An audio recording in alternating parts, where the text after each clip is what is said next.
Hey, and welcome back to another episode of Road and Load. So today I'm going to be chatting with Dan, and he's quite a young driver within the industry, and he's going to be giving us some of his top tips on what to do if you wanted to get into the industry yourself. So much for joining us today. No problem. So what would be your first number one tip to be in the industry? My first number one tip, in an industry like our own, it's paramount to have safety. Safety such as being out on the road, looking around your vehicle, knowing what's around you at all times. Blind spot and near sides is a big aspect for myself. You always look around your vehicle whenever you're reversing, driving, no matter what. You've got to know. Second tip is when you're jumping in a vehicle so big and obviously so heavy, you're always going to know exactly what's good and wrong with it. If you have anything wrong with it, report it, make someone aware. Jumping in one, like I say, it's big and heavy, so safety is a big thing with that also. So for me, like, health and fitness is a huge part of my life, and I like to stay as fit and healthy as possible. So I always do things like meal prepping and stuff like that. Would you say you have to do the same? Driving the big trucks we do, you do have to plan ahead.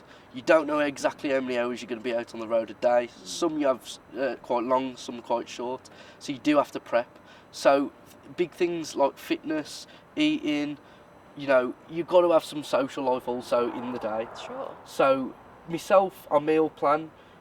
Being in the truck, you're not so active as you want to be. So things like drawing the curtains, running around the truck. When you're at a job that you sat there for a couple of hours, you just do what you can and, you know, eat what you can. So yeah, it's a big thing. Yeah, I bet. That's a huge one, really. But I guess it's things like that, isn't it? Like when you are parked up, just do some squats outside or something like that. And yeah, with meal prepping, because I guess if you're working long hours, do you think like quite a few days in advance?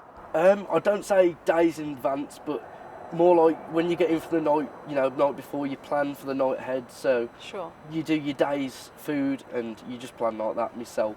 So Sure. And is it quite long hours often with this kind of work? it depends what industry. So if you go in haulage, bricks, ourselves we do haulage and bricks. So your bricks is tramping. So you could be doing up to 10 hours driving a day. So that's a lot. you've got to take that into account. So you've got to know exactly what to plan for. Yeah, sure. So when you do have any days off, what do you like to get up to? Myself, I like to go to the gym when I can. I like to socialise with friends and continue the hobbies that I've always been doing. Yeah, that's really good. I guess you've got to make sure you actually give that time for yourself if you are working such long hours as well. Yes, yeah. So is there any other tips you'd like to say to our viewers that if, they really want to get into the industry, what would be like your number one thing, like this is what, like your main advice to really get in the industry? My main advice is enjoy it. It is a really good job and fun job. You see all around the world and different countries depending on what you're doing. So I'd make sure you enjoy every day as you can. That's really good advice. I like that a lot. Thank you. Well, thank you ever so much for joining us today. No problem, thank you. And that's it for another episode of Road and Load. I hope you enjoyed this one. If you did, make sure you give it a thumbs up and don't forget to watch the next one.